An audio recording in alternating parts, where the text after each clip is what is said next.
morning, everybody. Adars? Do we have Adars? Okay.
Großen Dank, großen Dank.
So we began the Maimer Chumei Idchem Trumah L'Hashem of Parshas Vayakhel, Torah Parshas Vayakhel.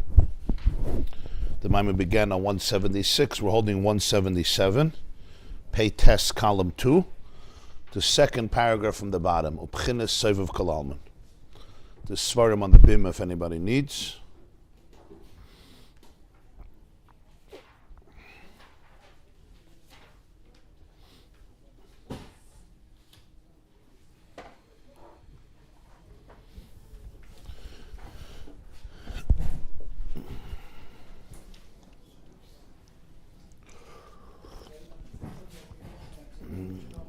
Today's class is dedicated by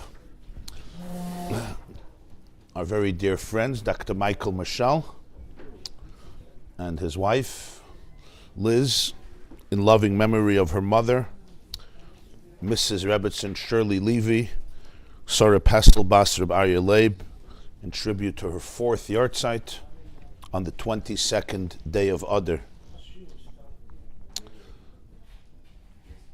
Mrs. Shirley Levy was one of the pioneers and builders of the Monsey Jewish community. Yet back in 1952, founded Ashar together with her husband, and has been a tremendous pillar of this community of Torah, Avodah, and Gemilas Chasadim, Tehei Nishmas Tzrura, B'tzor HaChaim, and may she remain an everlasting source of blessing and inspiration and light for her daughter, son-in-law, all of the family, all the children, grandchildren, great-grandchildren. La'arichas Yamim V'Shanim Tovos. What we have today in Monsey comes because of the commitment and sacrifice and work of such people who built the community many, many eons ago, or decades ago. Thank you very much. Okay.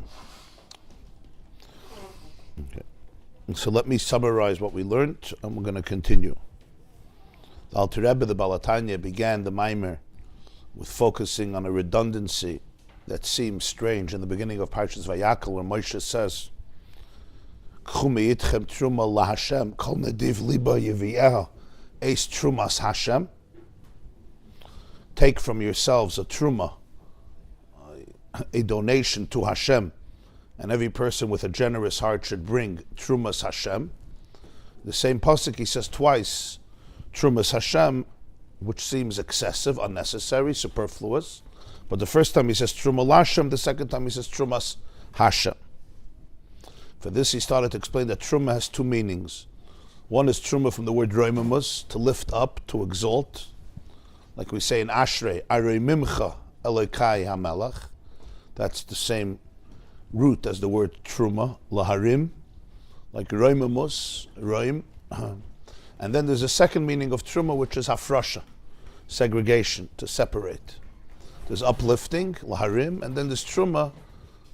Lahatrim means to when you take a percentage of something else and you separate the 2 parts. Simply, the word trumah is also trei mimeya, 2 from 100. The word trumah is trei mimeya, because that was generally trumah, was a 2% that was given from each 100. And that was given to the Kohen and was eaten by the Kohen. That's how the Kohenim and their families could support themselves and have what to eat from the trumah that the Jewish people gave. Trei mimeya, trumah, trei, 2 mimeya from 100. And these 2 explanations in trumah, one is to uplift and one is to separate, as it's going to turn out at the end of the Maimer. This is the 2 trumahs that the pasuk is talking about. K'chu me'itchem trumah laHashem, kol nediv liba yevi'eh eis trumas Hashem. It's not just a redundancy. It seems like you're just saying the same thing and there's no reason for it. You already said it. Could have said K'chu me'itchem trumah laHashem, kol nediv liba yevi'eh. But rather it's 2 concepts in trumah. And one is trumah laHashem and one is trumas Hashem.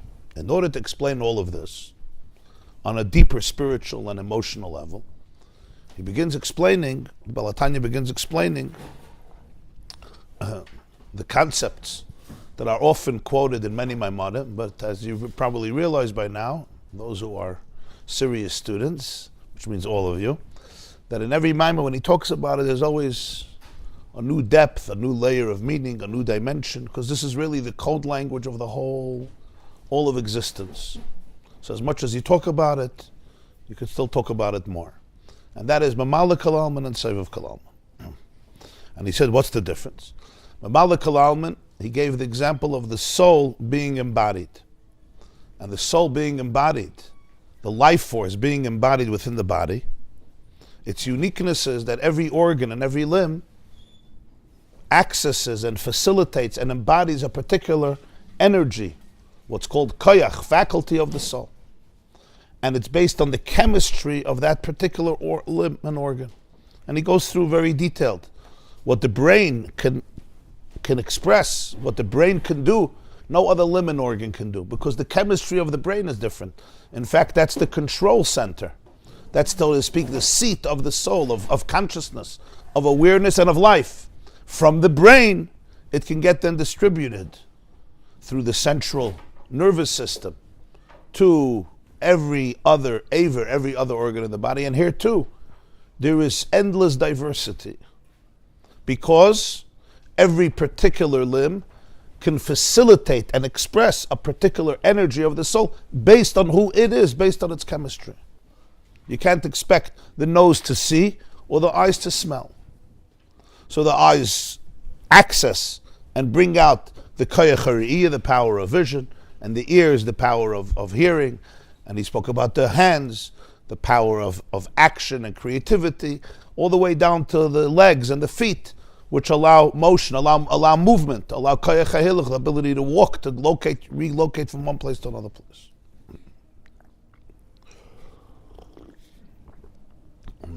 The hands have also a certain creativity. There's things a person could do with his hands in terms of artistic work, creative work, carpentry work, writing, and also what you express through the writing. Writing expresses the deepest ideas, come through the fingers. One doesn't use the feet for that or the toes for that. It's still not the brain. You can't compare the hands to the brain. Then you have the feet. And each one has an advantage that the other one doesn't have. And the fact the feet have something that the head doesn't have. No, it's safer with chilosin. With the head, you can't get anywhere. If you're too brainy, you don't get anywhere. If to get anywhere, you have to have feet. You have foot. You have to foot soldiers. The brains are good for brains.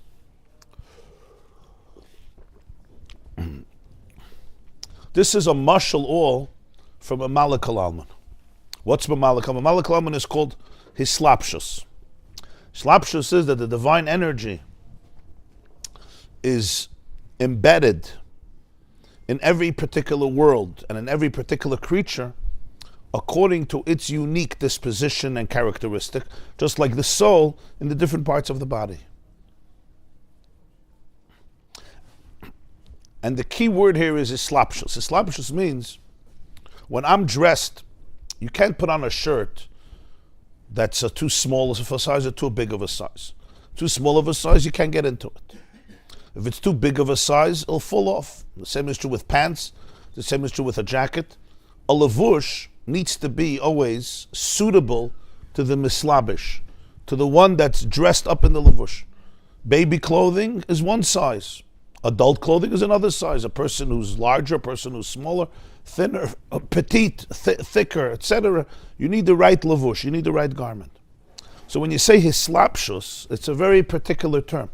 Slapshus means when the energy is enclosed, it means that in which the energy is enclosed is the right keli. It's suitable for this energy. So it can be expressed through it. A person wants to dress up. Part of it is you'll be able to express yourself through it. The Gemara says Rabbi Yochanan used to call clothes mechabdusa. Rabbi Yochanan kari lamani mechabdusa. So the lavush needs to be consistent, suitable with that which is dressed in the lavush. That's what hislapshus means. Hislapshus means that it's tailor-made, like you say, tailor-made, pun intended. It's tailor-made, it's custom-made to this particular creation, to this particular nivra, to this particular world. As he puts it, Kol olam v'chol nivra lefum shiura delay, lefi erkai, according to its unique structure and capacity. So the consciousness, the chiyus, the life that comes out through every creature, through every created being, that's called memale kalalman. And every world is different, and every creature is different. Just like every limb brings out another aspect of the chiyus that the other one can't. Can't expect the heart to do what the hands do, or the legs to do what the hands do, or the liver to do what the brain does. The brain is the center, as he puts it. Gan Eden Elyon is like the brain.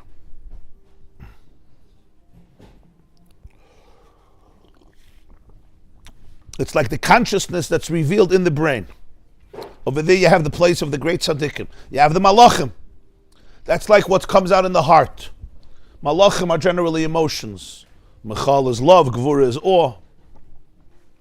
Or the hands, the right arm is chesed, the left hand is Gvura.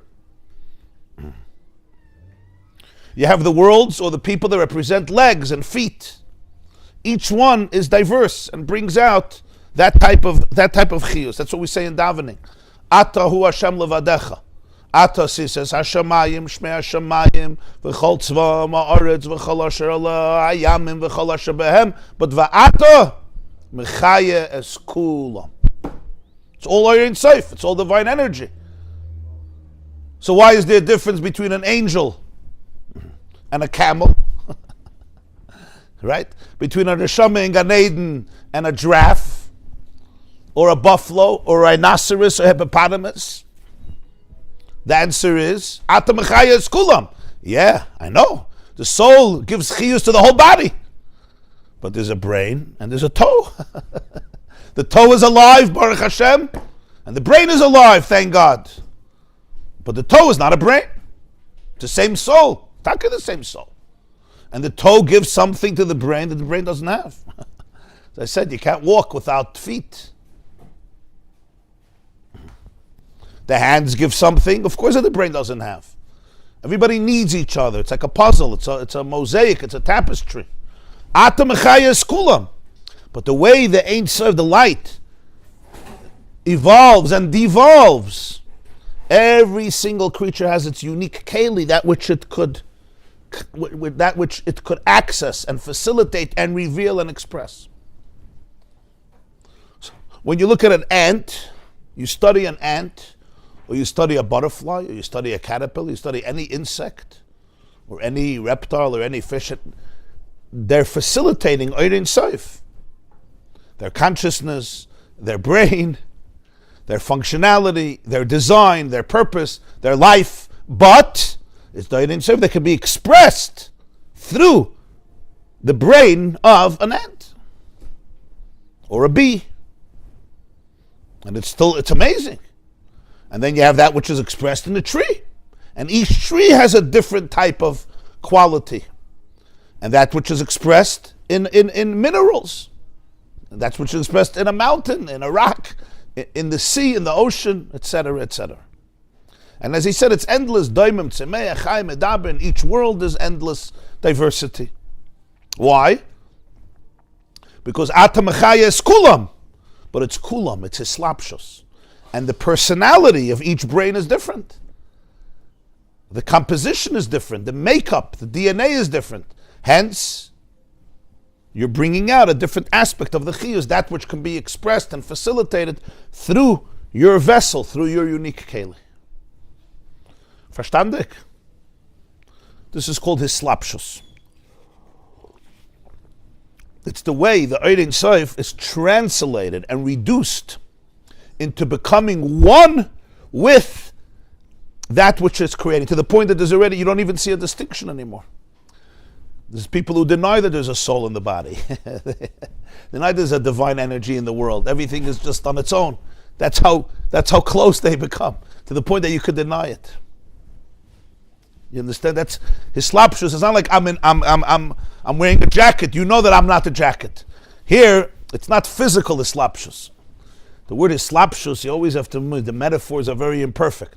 In physicality, hislapshus means there's you and there's your suit. We know that your suit is not you. Not everybody knows that, actually. Some people think the suit is them, the watch is them, the car is them. I'm saying everybody knows it, not everybody knows it. Sometimes it's more important. Huh? The suit makes the man. Right.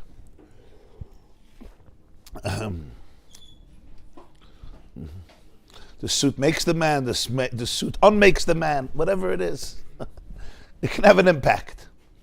In spirituality, slapshus doesn't mean there's the light and there's the vessel, there's the coffee and there's the cup. It's one. You understand the difference? It's called hislapshus because the cup, the keli, is expressing the light. You look at a person and say, oh, there's your nose and there's the soul. Here's your face and here's your soul. Where's the body and where's the soul? It becomes one. To the point that there's people that say there's no soul, there's just a body. It's like a machine. That's how one they are. That's all a mashal from a Malach Halam. And to explain it well, he gave a whole arichas. I'm not going to repeat the whole thing, but the two big examples from the man, which the Gemara says that the angels ate the man. How can angels eat physical food? And explain here, you see the concept of Ishtalshalus.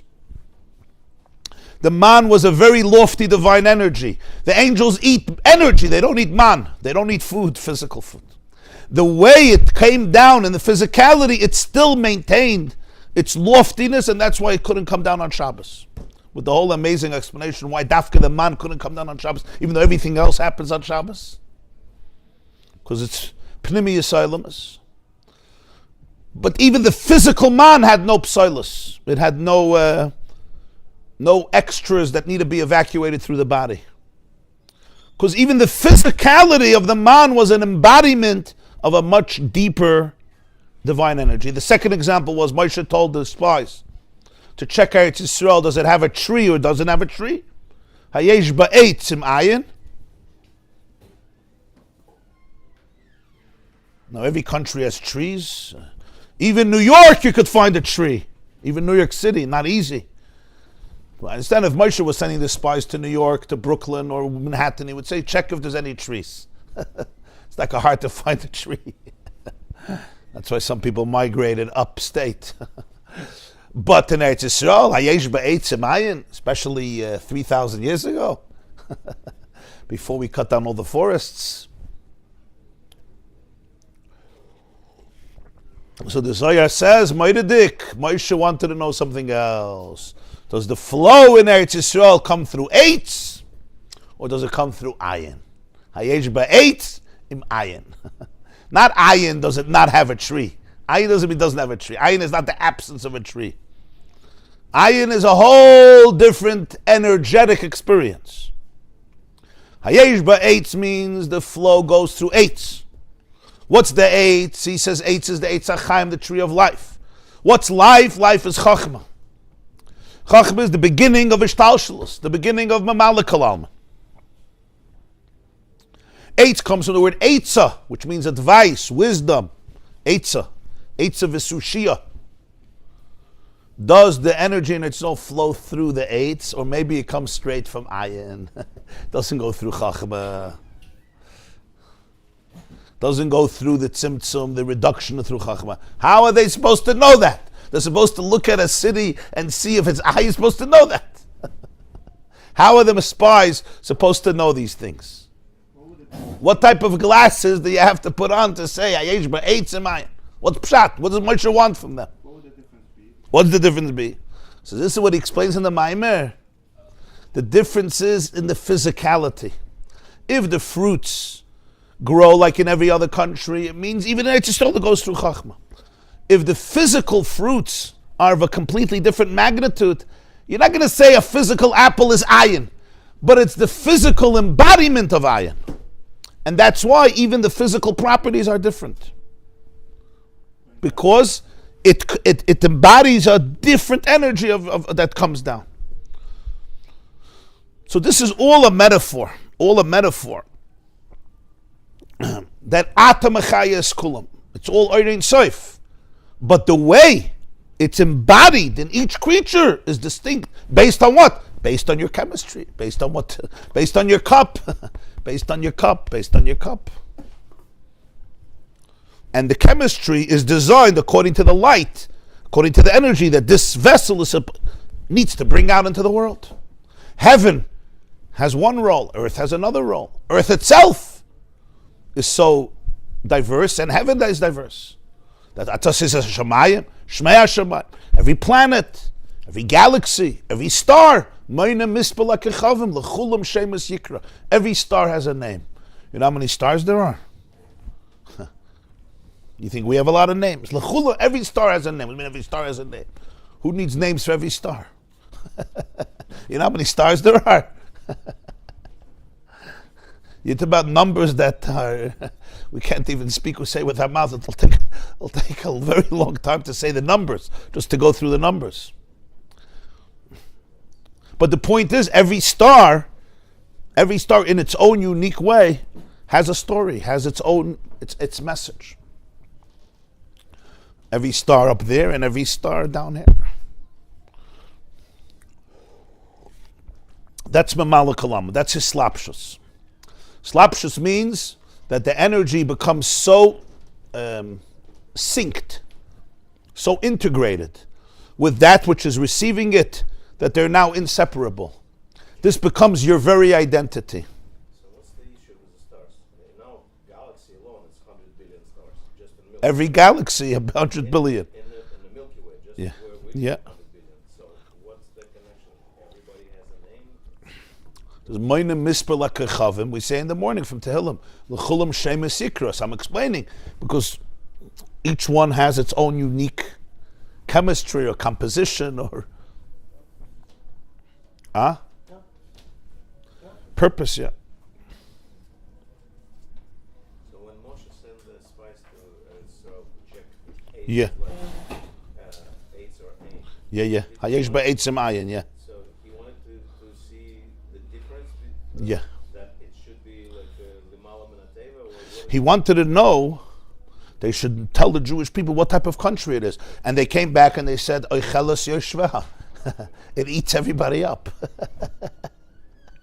Ayin eats everybody up.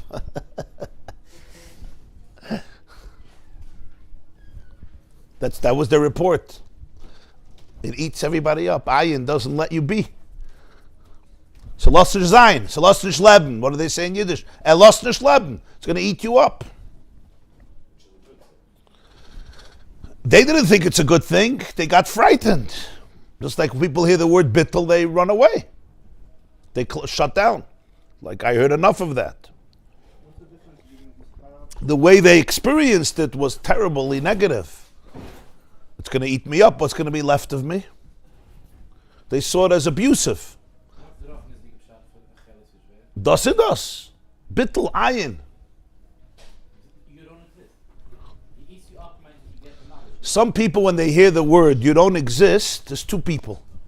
If you learn Chassidus well and you typhus it, when you hear the word you don't exist, you say, I'm a chaya. I'm a chaya. Geschmack. Gib a bissel mehr.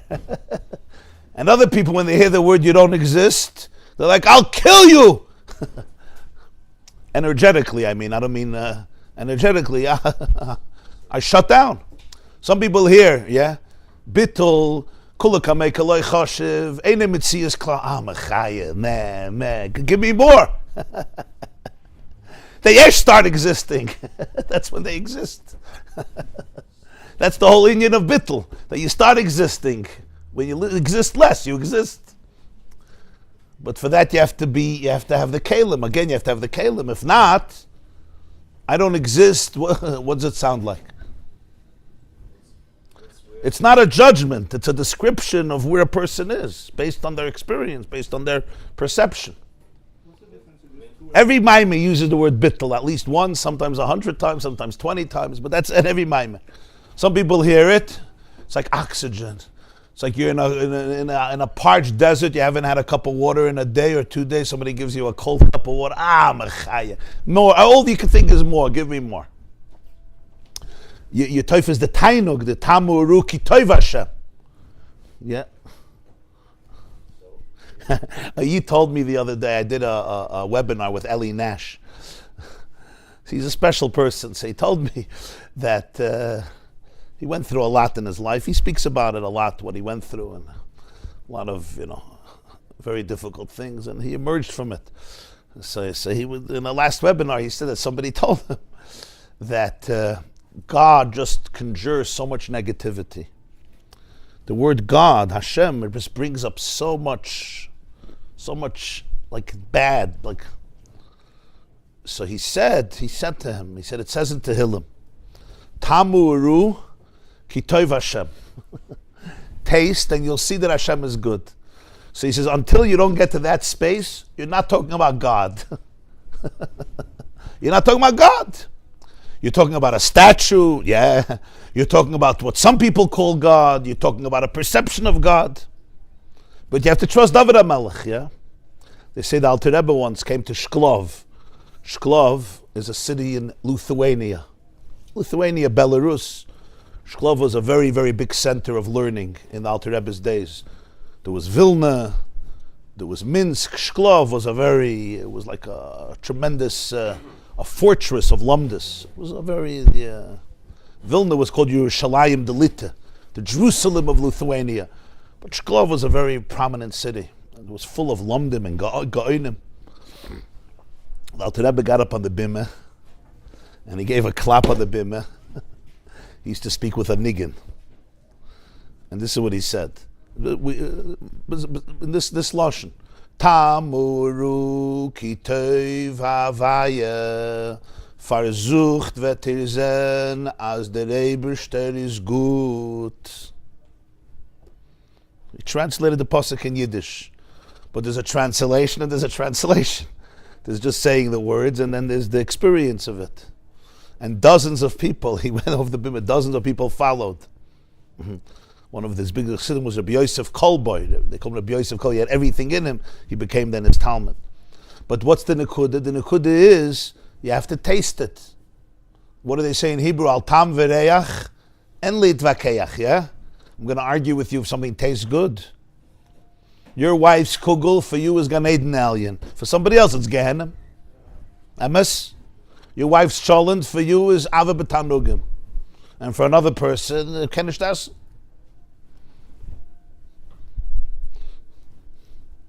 My son once went to eat to somebody's house years ago. So he came back to the house after the meal. It was Friday night. So I asked him, Mendel, how was it? He said, it wasn't edible. Because he's used to healthy food. My wife cooks healthy, Baruch Hashem.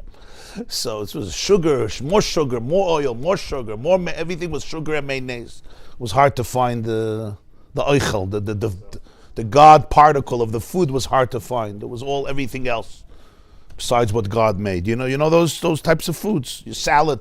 God made the lettuce. Like, let's eat lettuce. Chas v'shalom. Sugar. He made sugar, but not for lettuce. So sugar is also from God, but not for lettuce. Anyways, I asked him, did you thank the Akaras Habayis, the Holy? He said, of course I thanked. He was a little kid. I said, what did you tell her? He said, I told her the food was unbelievable. He said, it's hard to believe that somebody makes such food. So I said it was unbelievable.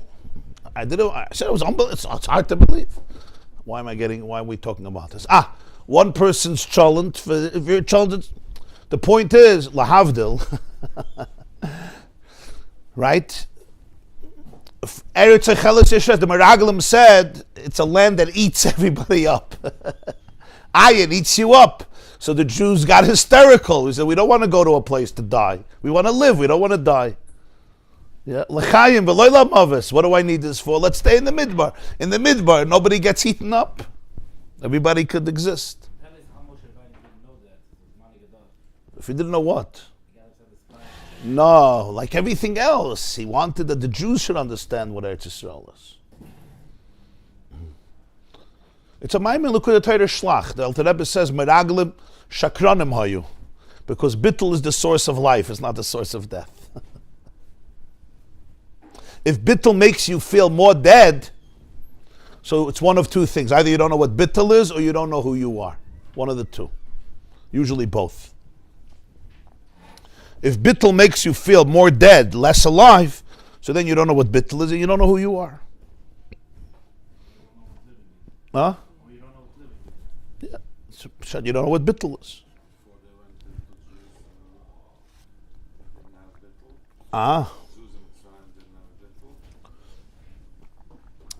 The Meraglim got afraid of Eretz Yisrael. What's the connection to the tree? Like, what's the other approach? Because Eitz is Chachma. Eitz HaChaim, the tree of life, is Chachma. Does the flow go through Chachma or does it go through Ayin? How are they going to see it? Because in the physicality of everything, you could see everything. You just have to trace it back to the source. And that's the whole idea of Ishtalshalus. Ishtalshalus means that what we're looking at in this world is not an independent reality that's detached from its source. It's simply the way that energy is incarnated in physical realities and substances. So an apple, or a peach, or a plum, or an orange, or an esrig, or a fig, or a raisin, this is Ein Sof. The question is, what layer of it do you see? You have a raisin or a peach, the way it's in Atzilus. The way it's in Bria, the way it's in Yitzira. It's the same peach. But in the world of Atzilus, what does it express itself as? It expresses itself as, maybe Malchus. It says in Kabbalah, Tapuach is Malchus. Snow is Keser. Snow is Keser. Snow is snow. You make a snowman. It's not Keser. It is. The question is, what layer is being manifested in our physical world with our physical eyes and retina? I don't see Keser. I see snow. Your typhus, it's a very deep inyan. But the same inyan, if you trace it back to its source, it exists on every different layer. But in a higher world where there's other kalim and the things are more transparent, you could see the energy of it. Moshe wanted them to see Ayin. So the one example is Moshe wanted to know the fruits in Eretz Israel, what are they embodying? If it comes through a particular level of energy, right, it's going to grow like other countries. But if it grows in a meshunadika, in a different way completely, it means the spiritual energy is a different energy. So you're going to see it in the physical apple. How do you explain Ayin in today's language? Ayin, I always say, is not nothingness. Ayin is no thingness. No thingness. The psychological way to explain it? The psychological vocabulary? In 2023, like,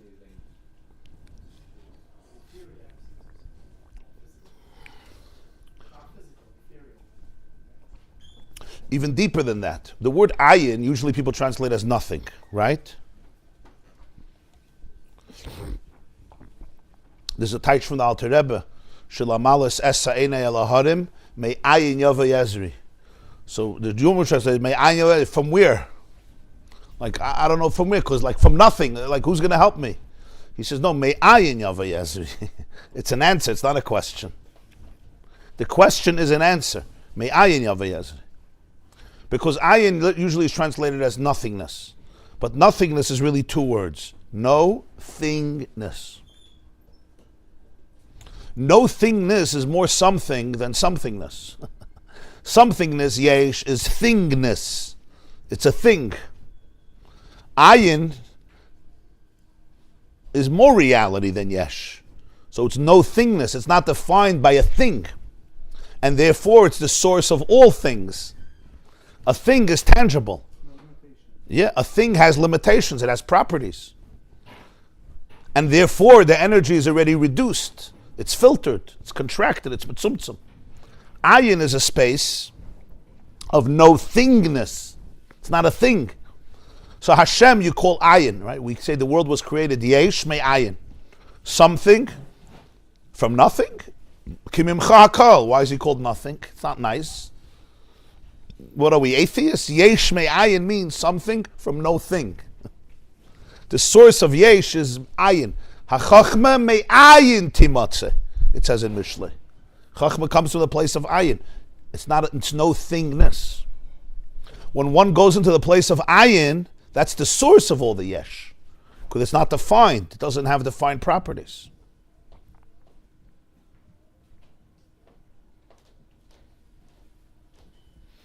You're asking what it means psychologically. Psychologically, by a person, you also have that. In every person, there's two aspects. There's the yesh of the person and there's the ayin of the person. The yesh of the person is the way you define yourself to yourself as a thing. Fixed personality, fixed properties, that's the yesh. What's the ayin of the person? The ayin of the person is the part of the person that doesn't have a medida v'hagbala, doesn't have a limitation, doesn't have fixed properties. That's the ayin of the person. Usually the ayin is, it's not usually, it's always, it's much deeper than the yesh. The b'stayfus or the nisht. I don't want to take time. Which part of you doesn't want to take time? Your ayin or your yesh? Think about it. Yeah. The concept of bittul, how do we balance the dichotomy of shvili nivra and of anachnuma? So this is, I think, where a lot of people have a difficulty. How do you battle yourself when I matter? Right. When I'm not, how do we work with Right. You're saying, how do you You're saying, how do you reconcile the two ideas of v'nachnu ma? Right, Moshe said, what are we? ma, koyach ma, or ayin, or bittul. And the Gemara says, the Mishnah says, chayav adam loim b'shvili nivra olam. A person needs to say, the world was created for me. There's a famous word from the Simcha Binim of Pshischa, yeah? That you have two pockets. In one pocket you have to have a note. Anochi afa ve'efer. I am dust and ashes. And in the other pocket you have to have a note. B'shvili nivra olam. The world was created for me. The truth is that the two, on a deeper level, the two are not a contradiction. Because when you say b'shvili nivra ha'olam, for me the world was created, what does it mean? It doesn't mean, it could come across, when you're somebody that doesn't understand, like a little narcissistic. You know, you say for me the world was created, your wife says for me the world was created, your mother-in-law says you're both wrong. The world was created for me. Your father-in-law says all three of you are wrong, right? The world was created for me. And the rest of our life we're discussing who's the b'shvili nivra ha'olam, right? So I say for me and you say for me. It's great. It's a great recipe for for divisiveness. B'shvili nivra ha'olam means something much deeper. Remember that Torah says this. And if Torah says it, it's Torah's emes, it's true. So that means it's not just a perception. You should walk around feeling the world was created for you. Then it's not true.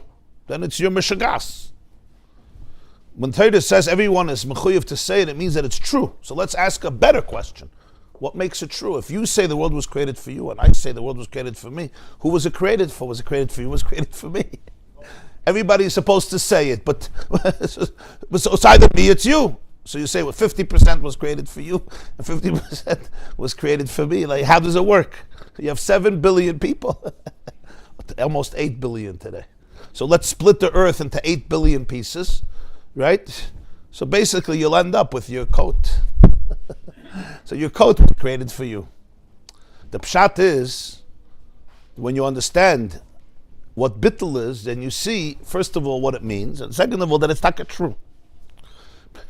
Shvili nivra olam means that every person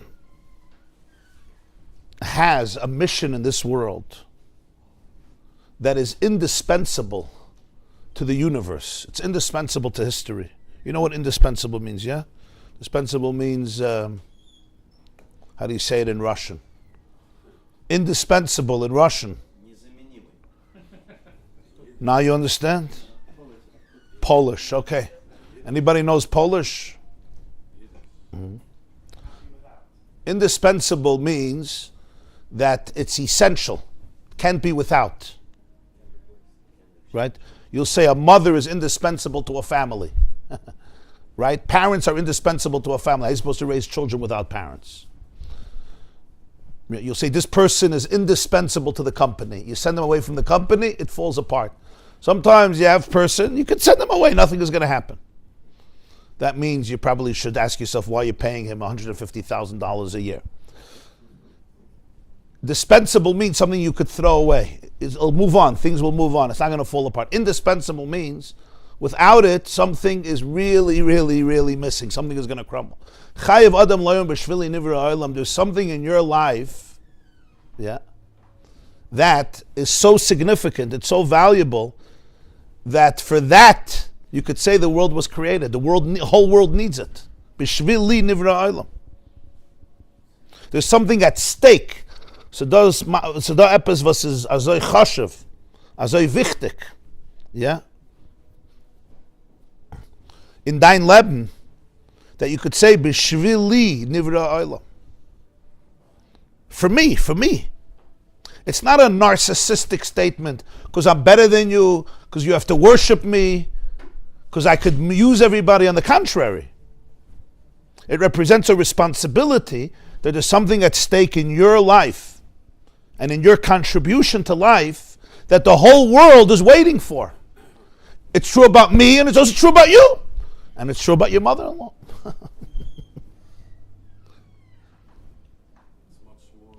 Or to put it in the words of the Mishnah, Kol ma shebar, the Gemara says in Shabbos, Lo bara kodesh baruch hu davar echad levatala. Nothing is levatala. Nothing is a waste. You look at a frog or a turtle, it's not levatala. It has a purpose. The Mishnah says in Pirkei Avos, Kol ma shebar kodesh baruch hu ba'olamai lo broi ela l'chavoida, which means everything that's created expresses something of Hashem, of truth, in its own unique way. With a person, it's deeper because of the consciousness of a person. But Chayav Adam Loim B'Shvili Nivra Olam, therefore, is not a steer to bittul. On the contrary, what bittul means is not that you don't exist. What bittul means is that you don't exist as a yesh.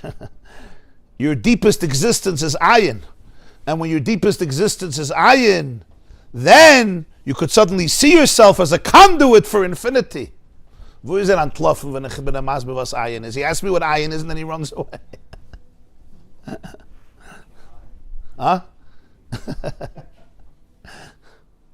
Ayin means you become a conduit for infinity. So then, yeah, of course, you know, if you want to say it more dramatically, right? When a person becomes Ayin, so just like there's no reality, you can't conceive of reality outside of God, like the Rambam begins his Sefer Hilchos Yesod Torah. You can't conceive of reality outside of God. So when a person becomes Ayin, you can't conceive of reality without a person, because you became Ayin. The Herst. You understood what I just said? When you become Ayin, just like you can't conceive of reality without Hashem, you can't conceive of reality without a person. So Chayav Adam Loima B'Shvili Nivra Olam. The person becomes a conduit. In other words, bittul turns the person into a conduit for Hashem's energy. And that's when I could truly fix and repair what the world needs from me. That's when the world could be created for me. There's also a taich in Chassidus, B'Shvili Nivra Olam, B'Shvili Nivra HaHelam. Olam comes from the word concealment. The concealment was created for me to undo. B'Shvili Nivra Olam, the concealment was created for me. There's a word from Reb Nachman of Breslov in Likutei Ma'aran. In Likutei Ma'aran, Reb Nachman of Breslov says, it says in Pirkei Avos, Hamahalech. It says in Pirkei Avos, Haneir Balayla, somebody who's up at night. Yeah? What's the lashon? Haneir Balayla, you're up at night. Hamahalech b'derech yichidi, you walk on the roads alone. Umefana liboy levatola, and your heart, you let it go into idle things. Levatola, go to waste. Hareza mischayev benafsha, you're endangering your life. Because night, especially in those days, was a time there was danger at night, and you're walking alone, you could be attacked and mugged and etc. or worse. Your heart just goes astray, you could become addicted to who knows what. You're endangering your life. That's what the Mishnah says in Pirkei Avos. So Reb Nachman in Likutei Maran says, he transforms it. Listen to what he says.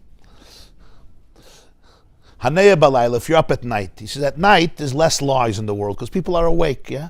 In today's vocabulary they say no WhatsApps, no calls, yeah?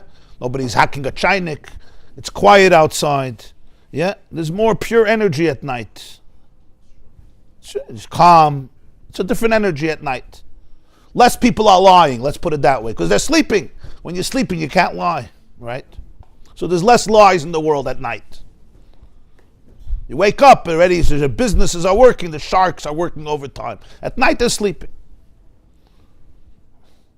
So a neighbor, you're up at night. Hamahalech b'derech yichidi, and you walk on the road and you become yichidi. You connect to the yachid, his boidedus. You connect, you meditate, you talk to God, you and God alone. Umefana liboy levatala, you take your heart and you mevatel it to the Rebbeinu Shalom.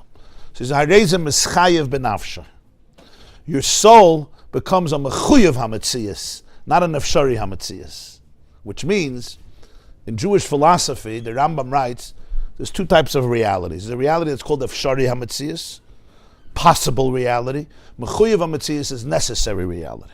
For example, this cup, the fact that the cup is here on the table, does it have to be here? What do you think?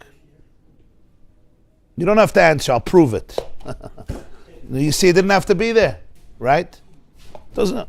Why is it here? Circumstantially, because I put it here. If you'll put it here, it'll be here if I put it here. But let's ask another question. That's the location of the cup. Does the cup have to be here? I'm asking. And if you don't want, and if you don't make the cup, it doesn't have to be here. What's going to happen if the cup is destroyed? Nothing. Is there anything in this world that's a necessary reality? Nothing. Everything is of Sharia Metzias. It could have been, it could have not been. It happens to be here. Good, thank God, we're happy. Everything is of Sharia Metzias. Huh? From a superficial point of view, why not? There was a time you weren't born. One second. But Parshas, you look at a person, but a person wasn't born. So you see there was reality without me. And a person passes away, so there's reality without them. It happens to be your mother gave birth to you. Beautiful. So it's called Efshari Ametzis. Everything that we touch, that we know, is a possible reality. Amen. If you look at it from a physical perspective, or even from a philosophical perspective, everything is a possible reality. Your mother happened to give birth to you. Fine. But to say it's intrinsic, it's essential. Why? What makes it essential? People come, people go. You see, nothing is essential. Even the sun is a mechuyev ametzias. It happens to be, if you want to talk about the evolution, those philosophies, the sun emerged. Okay, we're lucky that there's a sun. We're grateful. But what if the Big Bang, if things would have expanded a little faster, a little slower, what would be? We would be toast. We would just evaporate. So what would be? So there wouldn't be. So we wouldn't be sitting here. Okay, so Marash. There was once a professor in Columbia. He was once explaining, he was a cosmologist, that in 4 billion years an asteroid is going to hit the Earth for real, and we're all going to Olav Shalom. We call the Chaver Kadisha. So there was a Jew having heart palpitations. They had to call out Sola. The father said, "What are you so worried?" I said, 4 billion years. What are you worried? You're not going to live 4 billion years. He said, "Oh, I thought you said 4 million years." So he was having heart palpitations. Everything in the world is an Afshari HaMetzias. When you talk about Hashem, what's the concept? The word Hashem or God it's a very difficult word because it confuses everybody. The real word that Rambam uses is Mechuyev HaMetzias. Is there anything in reality that's necessary? That's essential? Is there an answer to that? Is there anything in reality that's essential? To put it differently, is there anything in reality that's real? Everything else in reality, even when it's here, if it's only a possible reality, not a necessary reality, so even when it's here, it's barely here. It's circumstantially here. Is there something that's mechuyev hametzias, that's essential to reality? The world cannot exist without Torah, right? The world cannot exist without Torah. You're jumping ahead. We're going back to the basics, to the skeleton of existence. When you go to the skeleton of existence, there's nothing that's essential. Let's say the Big Bang would have happened and it wouldn't have been fine-tuned the way that was fine-tuned, right? And nothing would have developed. Explosion, boom! Yisgadal, it's all over. Okay. We wouldn't be here to tell this story, so what? It's an Afshari HaMetzias. Everything. I know it's a humbling thought, but it's the truth. You can't say, what makes it a mechuyev hametzias? You would like it to be a necessary reality, but you and I know it's not. Even Coca-Cola. Coca-Cola is afshari hametzias and mechuyev hametzias. For my kids, it's a mechuyev hametzias. For my wife, it's afshari hametzias.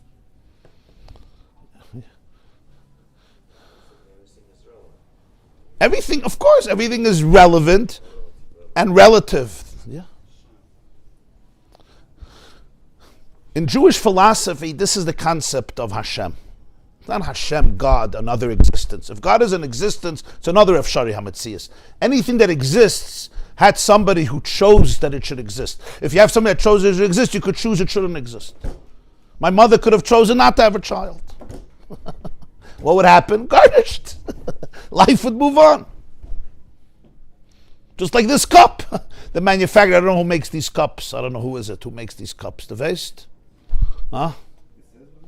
Which billionaire makes this cup? Anybody knows? Huh? Okay, you know. Baruch Hashem. He could have not made this cup. There could have not been a coffee machine in this shul. What would have happened? You would have come and complained. Okay, anyway, complain.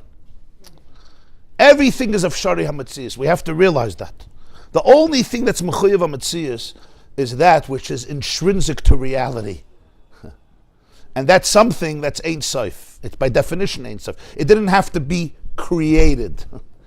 Every child asks his father at some point, who made Hashem, right? Every 6-year-old turns to his father at some point. I get emails constantly. What should I tell my child? Who made Hashem? I said, the same thing you tell yourself.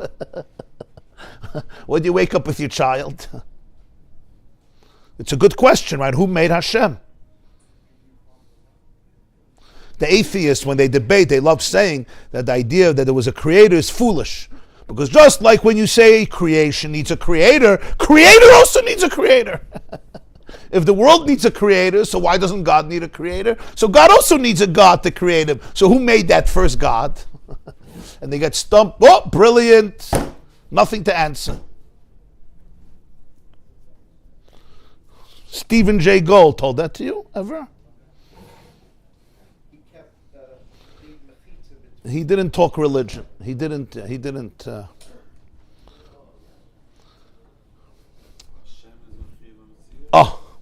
But the truth is, the question is a non-starter. It's a good question, but it's a non-starter. Because if God needs God to create him, then we're not talking about God. We're talking about a being, another star, a big star, a fat star, a large star. You're not talking about God. That's why the word God is so not accurate. The word Hashem is a much better word because it means the name. It's just saying, why do we use the word Hashem? Because Hashem means the name. I'm not talking about anything. I'm just giving you a name. You understand? I'm just saying a name. All I could say is a name. I can't talk about God. The Alter Rebbe's Lashon is always Ein Sof. Ein Sof. That's Arizal's Lashon. Ein Sof. Even that's not a definition, but at least it's infinity. What's infinity? What does infinity mean? A thing can't be infinite. If it's matter, it can't be infinite. If it's in space, it can't be infinite. If it's time, it can't be infinite. It has to be beyond matter, beyond space, beyond time. That is reality. Hashem is not a reality, that is reality. It's Mechuyev HaMetzias. If there is reality, that is reality. It's not a thing. You have to stop thinking about Hashem as things. As another being, a big guy, a scary guy, not a scary guy today, he's smiling, tomorrow he's mad. Mechuyev HaMetzias means it's the only thing that's intrinsic to reality. It is reality. So Reb Nachman says, listen to Agoin Shavart, Hareze mischayev benafsha. If I'm not up at night, if I never connect to the Yechidi, if I'm never mevatel myself, my soul remains a possible reality. Efshari HaMetzias. When you go to this space, your nefesh becomes a mechuyev HaMetzias. It becomes a mischayev. It becomes a necessary reality. It's intrinsic. Why? Because it's Ayin. The rest.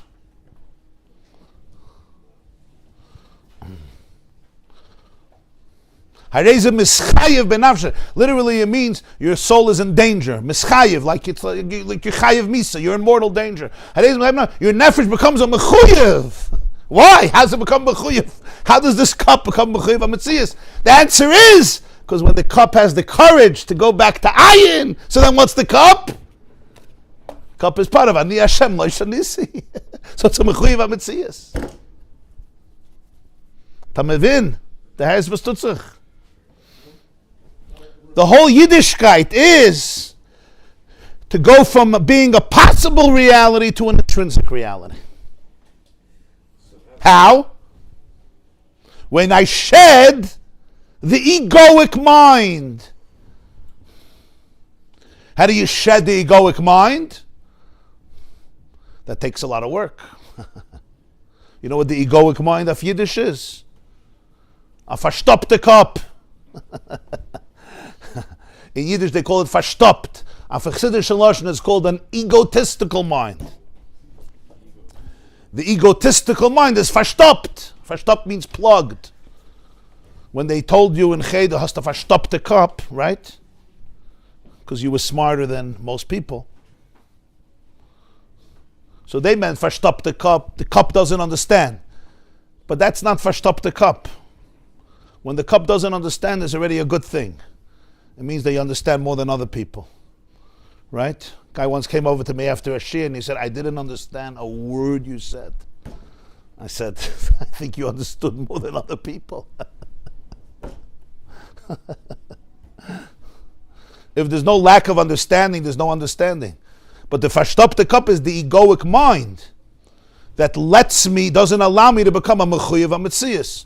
I'm just a possible reality. And it's also psychologically that way. A possible reality means I could be here, I could be there, I could be there, I could be there, I could be there. I cannot be, I show up, I don't show up, I disappear. Myself is completely vulnerable to different changes. Today I'm here, today I'm there. I don't know who I am. Why? Because I'm trying to find reality. Because I'm an efshari, I'm a possible reality. So I'm trying to see, where am I possible? There was a teacher once in school, so she asked the children to write down on a piece of paper what they want to be when they get older. So this one wanted to be a nurse, and this one wanted to be a physical therapist, and this one wanted to be in this occupation and that occupation. One girl wrote, I want to be possible. So the teacher said, what does that mean? Why did you write that? So she said, my mother always tells me, you're impossible. So when I get older, I want to become possible. So when you're impossible, you want to become possible. Efshari. So you look, where could the cup be? Here? Okay, let me be here. Oh, it's not a good place. I'm sitting in your seat. I'll go here, I'll go here, I'll go here. A musical chair, psychologically. Every day I'm somebody else. I don't know who I am. You should have said, I want to continue being possible. It reminds me of a tzaddik or a Rabbi or a shliach. Like you go to the eights is like, is there eights in Israel? Is there a tzaddik there or what's this? Oh, eights. Right, eights. That's another pshat. Rashi says that. Rashi says, Hayesh ba'etz are there tzaddikim to protect the country. That's Rashi. Here he's quoting the Zohar. The Zohar gives a different interpretation. The more you do bittul, the more mechiyah. Yeah. Mefana liboy levatole. If there's bittul, adez a mischayev ben afshay. You become the nefesh becomes a mechuyev ametzius. I saw this in Likutei Maran many years ago, and I was reading it. I'm like, whoa, like you're transfixed for a few seconds. First of all, the Taich in the Mishnah, but the Vart. Yiras Hashem l'chayim. So pasuk Yiras Hashem l'chayim. Alter Rebbe says Yiras Hashem brings chayim. So the Meraglim said Eretz Israel yoshveha. Ayin kills you. It eats you up. What happens when you eat somebody up? What happens when you eat? What happens to the food? The food, what happens to food when you eat it? Anybody knows? It becomes part of what? It disappears? The food doesn't disappear. What happens to it? It doesn't disappear. It becomes part of your bloodstream, right? If you're going to eat cheesecake this morning, they have Baruch Hashem, it's a yahrzeit mistama today. Well, every day is a yahrzeit, right? Somebody died. So you'll eat a bunch of cheesecake, yeah, it can affect you. Food becomes who we are. It shapes us. Different foods create different moods, different energies, different realities.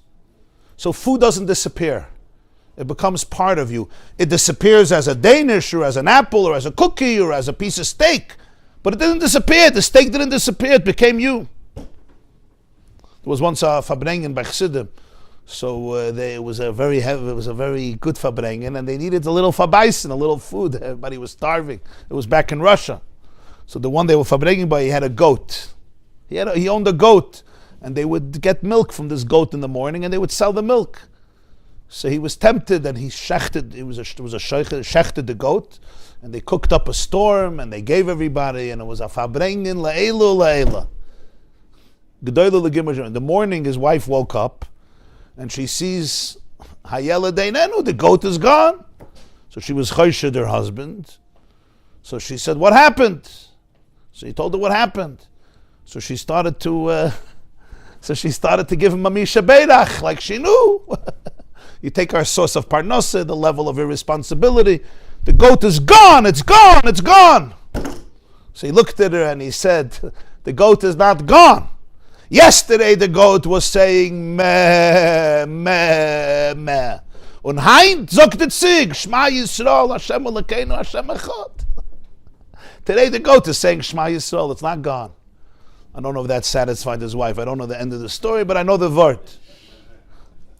How they got milk that day, Vayakhel-Pekudei, but they figured it out. Depends if you have to go through Chachma, through Ayin.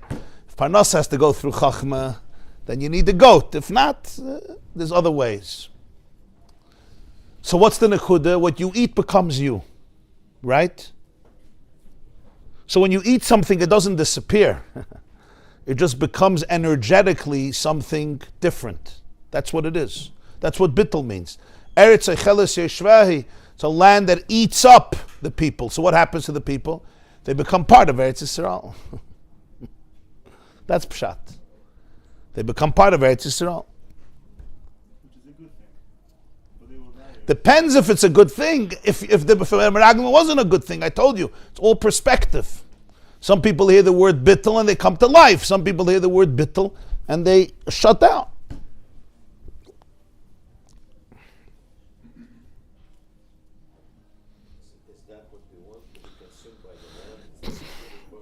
Well, the land represents the kedusha of the land, the holiness of the land. Eretz Hashem Hashem Elokecha ba mereis Hashanah v'adachris shana. Doesn't mean consumed by the physical land, be buried in the land.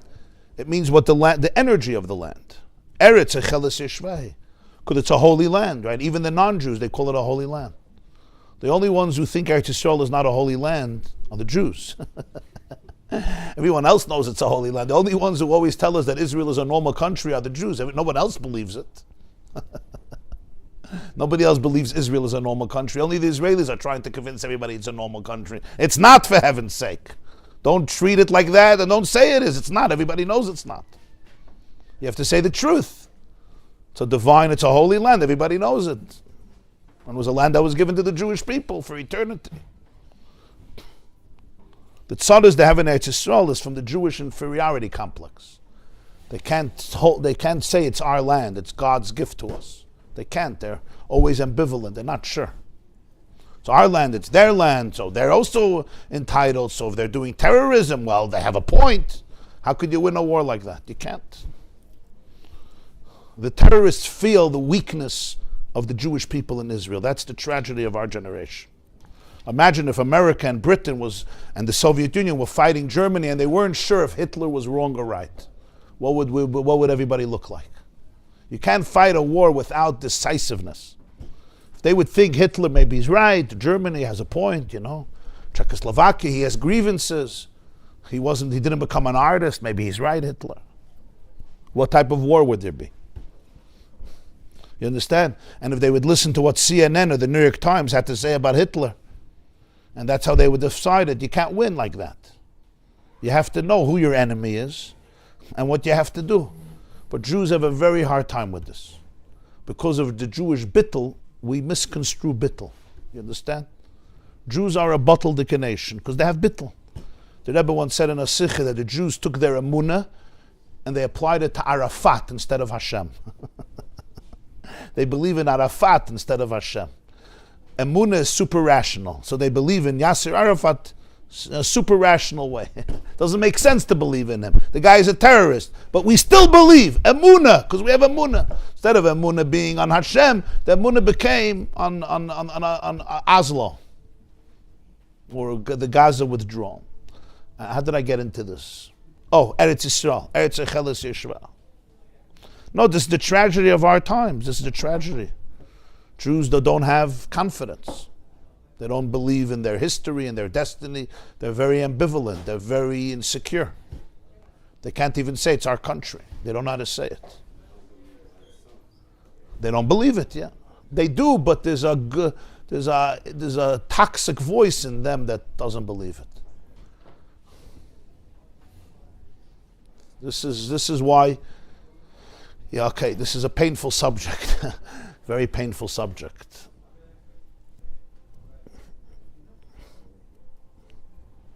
They debate in the courts if you're allowed to demolish a house of a terrorist. They debate. They have human rights is more for terrorists than for victims. You understand? So it creates a very, in Hebrew it's called en koach harta'ah. The enemy doesn't feel the power of a nation. When an enemy doesn't feel the power of a nation, it's encouraged to do more. It's successful. Terrorism works in Israel. More terror, you get more concessions. It's a big tragedy. So Eretz Israel is this concept. The Meraglim said we don't want to be eaten. So again, how do you know you're learning all these things? Yeah, one day it clicks. It takes many years, but one day it clicks. When it clicks, what happens? When you see the word bittul, you say, talk about it more. That's how you know it clicks.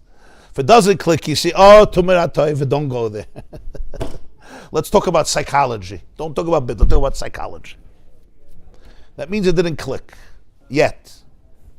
It's fine. It's also fine. We all have to grow. Verstehst? When it clicks, you're like, mechaya. Couldn't be better. Give more. When a Jew is tamuruki toiv Hashem, when you toifas the nekuda of bittul, so then, fakert, give me a deeper bittul, mer bittul. When I'm not, it's threatening, and it's a headache for me.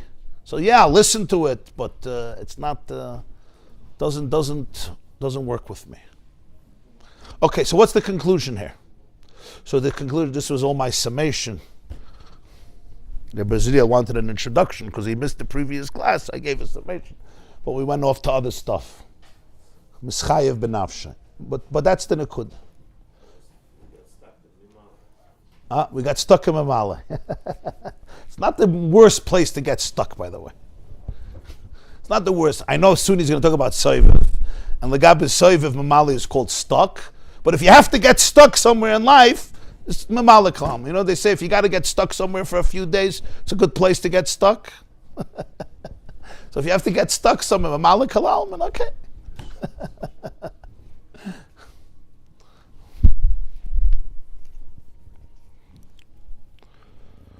Rabbi Isaac, verstehst, was tut sich?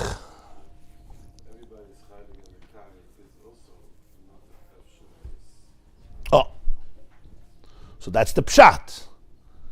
He's saying a soul is a chelik elokami mal.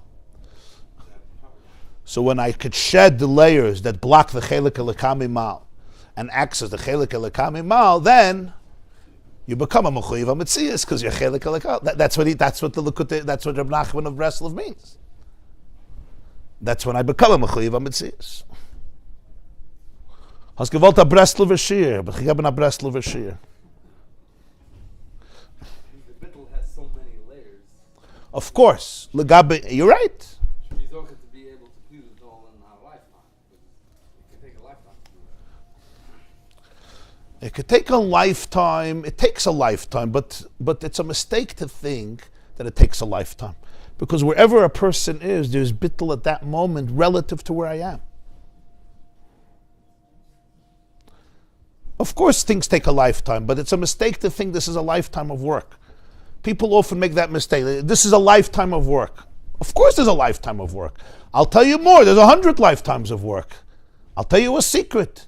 There's endless lifetimes of work. But wherever a person is, there is the bittul in that space. And that's very genuine. If I want to break a window because I'm angry, there's the bittul of that moment. Is it the highest, deepest level of bittul? No. So what? But for this moment, it's everything. If I want to scream at my kids because I lost it, because my ego lost it, I didn't lose it, my ego lost it, And because of bittul, I don't scream. Instead, I listen, or I go to another room and do a little hisbaidedus and say, God help me because this house is a mess. That's real bittul. You want to explode at your wife, and you don't. Why? Not because you're not because you're repressing it, because you identify what's the real you and what's the trumah you, or in the language of Judaism, what's the Yetzer Tov and what's the Yetzer Hara, right? Just to put it in the context of Judaism.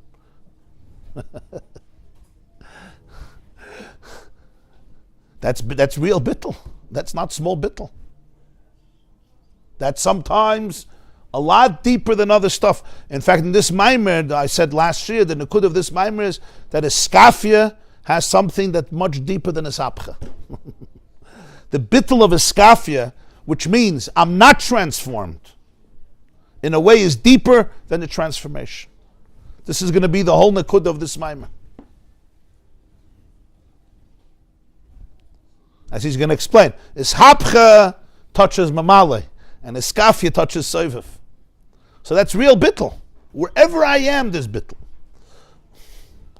Bittul means the courage to be able to distinguish between that which is blocking my energy,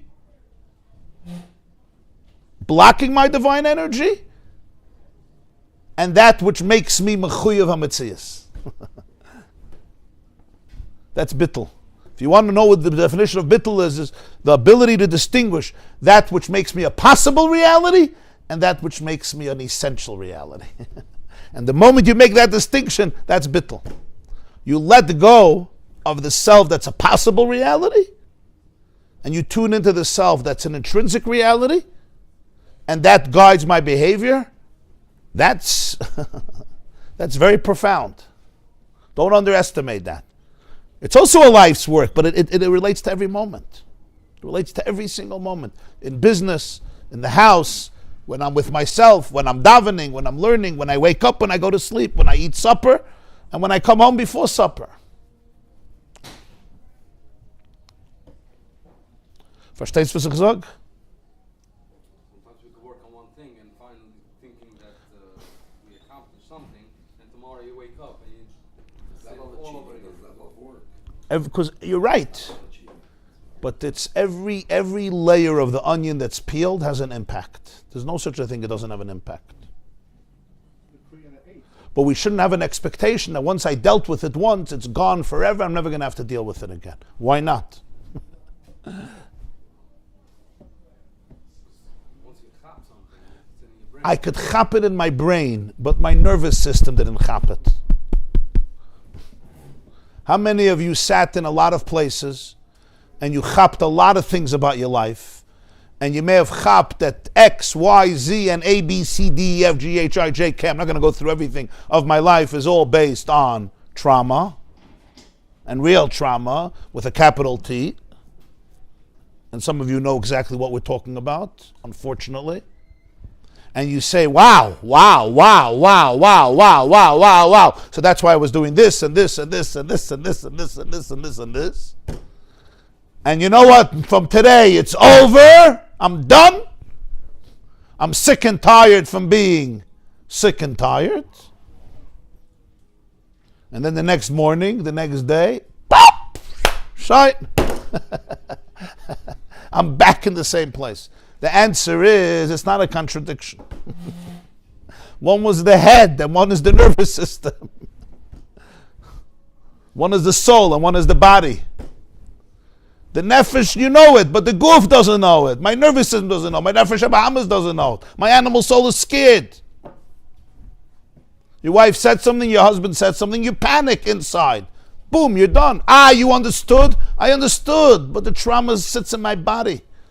It sits in my bones, it sits in my kishkis, it sits in my gut. What do you want from me? We have to respect that. So that doesn't mean there was no accomplishment yesterday. There was an accomplishment that what I understood in my brain, I could implement in my life by identifying what's happening. The moment I could say, yeah, wow, my nervous system is not ready for this. I am now freaking out, even though I know everything. That's a big thing. In fact, that's what iskafia means. Iskafia means I'm not transformed, but I know what it would look like if I was transformed, and therefore I'm not going to fall prey to the temptation or to the challenge of the moment and lose it, and lose my marbles and be derailed. Whatever that means for a person. For one person it's an addiction, for another person it's anger, for another person it's a fight, whatever it is. Kol chad, whatever their animal soul is dealing with. You understand what I'm saying? We shouldn't expect you go somewhere or you have a certain awareness and epiphany, boom, I'm a healed man. It doesn't work that way. And people who expect that are very disappointed and they sometimes fall back. It doesn't work that way. So it's a constant struggle. It could be. There's always transformation on some things, but not everything. And if the more a person realizes that, the more they could transform themselves. Because when I realize that, I know where the work is, and then I could talk to my nervous system, somatically. I could talk to my animal soul. I could talk to my body. If I say, no, I'm already a changed person, then I'll never change. If I know this struggle, then I could say, wow, wow, wow, wow. I know it here. I don't feel it here. You know what? Okay. So now let's talk here. Let's talk to it. You could talk to it. You could talk to your body. Makes sense what I'm saying? This is very, very important. Because people fall down very hard because their expectations are simply not realistic. Yeah. The ideal avoda is to connect to Ayin Yeah. directly. So what's the other approach with the tree and the fruit, which is through the layers? It's also a bit. Yeah. Chacham is also bittul. Chacham is also bittul. It's just, there's the bittul of mamale, there's the bittul of ayin. The bittul of mamale is the bittul as metzias, and the bittul of soiviv is the bittul of ayin. It's two different inyanim. It's not a contradiction.